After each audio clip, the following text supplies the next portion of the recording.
जयपुर के राजा की पुत्री ठाकुर जी की बहुत बड़ी भक्त थी। वह पूरा दिन ठाकुर जी की सेवा पूजा में ही मग्न रहती। तो राजा की पुत्री का विवाह हुआ करौली राजस्थान में, जहां मदन मोहन जी अभी विराजते हैं। तो राजा की पुत्री का जब विवाह हुआ तो पुत्री से राजा ने कहा, बिटिया यह बताओ तुम्हारा विवाह है, तुमको हम दहेज में क्या दें? वैसे तो हमने सब दिया, लेकिन फिर भी तुम्हारी कोई इच्छा हो तो मांगो। पुत्री ने कहा, पिताजी मुझे सबसे ज्यादा प्रेम श्री मदन मोहन जी से है, तो क्या आप मुझे मदन मोहन जी दे सकते हैं? मैं इनकी सेवा पूजा अपनी ससुराल में करना चाहती हूँ। ये बात सुनकर राजा रोने लगा और अपनी पुत्री के चरणों में सर झुका के बोला, मुझे क्षमा कर दे पुत्री, तू जो मांगेगी सो दूंगा, पर यह मेरे हृदय है, मैं इनको नहीं दे सकता। मैं वृंदावन से मुगलों से बचा करके इनको लेकर आया हूँ, तू जो मांगेगी सो दे दूंगा, पर मदन मोहन जी को नहीं दूंगा। पुत्री बोली, पिताजी आपके पास गोविंद देव जी और गोपीनाथ जी तो हैं, एक ठाकुर जी मुझको दे दो। पर राजा ने अपनी पुत्री की बात नहीं सुनी और पुत्री की जिद हो गई कि मुझे तो मदन मोहन जी ही चाहिए, नहीं तो मैं विदा नहीं होंगी। राजा की पत्नी ने भी कहा, पुत्री इतना कह रही है तो आप दे दीजिए ना। तो राजा ने एक प्रस्ताव रखा। राजा बोला, अच्छा पुत्री एक काम करते हैं, मैं तेरी आंख पर पट्टी बांध करके मदन मोहन जी जैसे 7 स्वरूप तेरे सामने खड़ा करूंगा, जिनमें से 6 स्वरूप जो होंगे वह मैं बनवाऊंगा और एक स्वरूप वास्तविक मदन मोहन जी होंगे। अगर तूने असली मदन मोहन जी को पहचान लिया तो मैं यह मान जाऊंगा कि तू नहीं, ठाकुर जी ही तेरे संग जाना चाहते हैं। तो राजकुमारी बोली, ठीक है।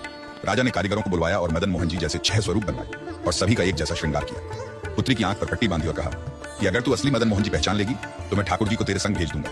उसने हाँ तो बोल दिया, लेकिन वह कांपने लगी, घबराने लगी। वह रात्रि में जब सोई तो बहुत रोई और ठाकुर जी से कहने लगी, हे नाथ, अगर कहीं मैं आपको नहीं पहचान पाई, मेरे तो प्राणी ही निकल जाएंगे, विदा होना तो बहुत दूर की बात है। इस बात को सुनकर आधी रात में मदन मोहन जी उसके स्वप्न में आ गए और स्वप्न में आकर बोले, तू चिंता मत कर, तेरो ही मन ना है मोए ले जावे को, मेरो भी मन है तेरे संग जावे को।